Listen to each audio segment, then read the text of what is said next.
There being no further members rising, we'll go to the honourable member for Pierrefonds Dollard for his 5 minutes right of reply. Merci beaucoup, Monsieur le Président. Depuis que le 9 mars dernier, alors que je présentais en cette Chambre la motion 283 sur la responsabilité sociale de l'industrie extractive canadienne dans les pays en développement, nous aurions tous été en droit de nous attendre à ce que le gouvernement assume enfin non seulement sa responsabilité sur la scène internationale, mais aussi qu'il traduise dans la réalité les engagements formels pris par le Premier ministre lui-même plus de 2 ans auparavant lors du sommet du G8 en Allemagne. Monsieur le Président, j'aurais beaucoup aimé me lever aujourd'hui pour célébrer une concrétisation très attendue de l'engagement ministériel sur un enjeu qui, comme les esprits lucides le reconnaîtront d'emblée, transcende largement les considérations partisanes. En effet, Monsieur le Président, l'esprit étroit de la partisanerie ne saurait avoir sa place dans ce débat qui, en plus des évidentes dimensions morales qu'il recèle, concerne également notre intérêt national lui-même, en ce sens où il en va de la crédibilité et de l'image de marque du Canada dans le monde. Comme je le mentionnais dans mon intervention du 9 mars dernier en cette Chambre, le Canada est le premier pays du monde dans le domaine de l'extraction des richesses naturelles dans les pays en développement, avec au moins 60% des entreprises minières concernées qui sont canadiennes. Cette réalité, Monsieur le Président, fait en sorte que le Canada n'a en réalité qu'une option valable, sinon logique à sa portée, celle de devenir le leader mondial en matière de responsabilité sociale de l'industrie d'extraction minière dans les pays en voie de développement.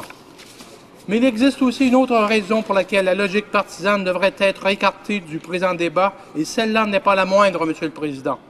C'est notamment que les Canadiens, dans leur vaste majorité, sont épris d'un sens moral et de justice à l'égard des peuples de ces pays dans lesquels agissent nos entreprises d'extraction de richesses naturelles.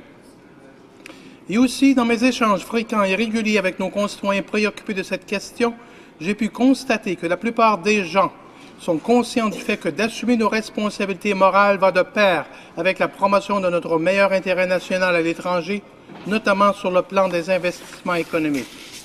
De plus, Monsieur le Président, l'exigence de création par le groupe consultatif, les tables rondes nationales sur la responsabilité sociale des entreprises et l'industrie extractive canadienne dans les pays en développement, d'un poste d'ombudsman indépendant, lequel serait doté du pouvoir de recevoir et d'enquêter sur les plaintes éventuelles, cela dans un cadre juridique pertinent, en plus de disposer des ressources matérielles et financières nécessaires, ne fait pas seulement que correspondre à la volonté de la majorité des Canadiens intéressés par cet enjeu. En effet, cette exigence est le fruit d'un consensus qui se révèle non seulement solide, mais aussi dépourvu de toute ambiguïté de la part des diverses composantes de cette même table ronde, c'est-à-dire notre industrie d'extraction elle-même, ainsi que les divers experts compétents en cette matière, les nombreuses ONG et les autres organisations de la société civile. Le fait, Monsieur le Président, qu'un tel consensus ait finalement pu émerger à force de longues négociations et interactions entre les parties aux tables rondes constitue l'accomplissement d'un énorme pas en avant, voire un progrès des plus significatifs.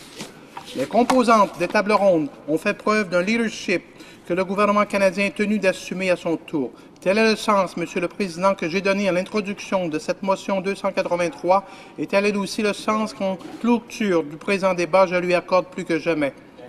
Or, qu'est-il arrivé après le début de notre débat du 9 mars dernier? Hélas, rien de très probant de la part de l'actuel gouvernement.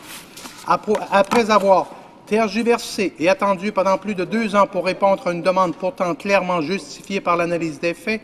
le gouvernement conservateur a fini par accoucher d'une réponse dont l'insignifiance ne peut que désoler les Canadiens de même que tous les acteurs concernés. Encore une fois,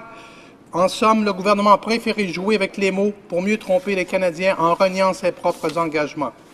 Ce que le gouvernement conservateur a donc sorti de son sac, c'est l'idée de création d'un poste de conseiller auprès des entreprises d'extraction minière. Ah, la belle affaire, Monsieur le Président. D'abord, il nous faut souligner le fait que le conseiller en question ne disposerait, selon les termes avancés par le gouvernement conservateur,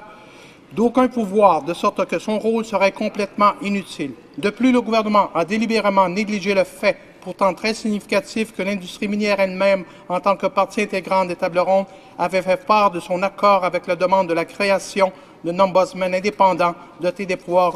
requis à l'exercice de ses fonctions. C'est pourquoi j'exhorte aujourd'hui, en cette ultime intervention, mes collègues de cette Chambre à faire passer avant toute autre chose le meilleur intérêt national du Canada à l'étranger et à voter en faveur de la motion qui est l'objet de notre débat. Je leur demande, Monsieur le Président, quand je reste persuadé que les Canadiens n'en attendent pas moins de leurs représentants élus. Je vous remercie, Monsieur le Président. La période réservée au débat est expirée.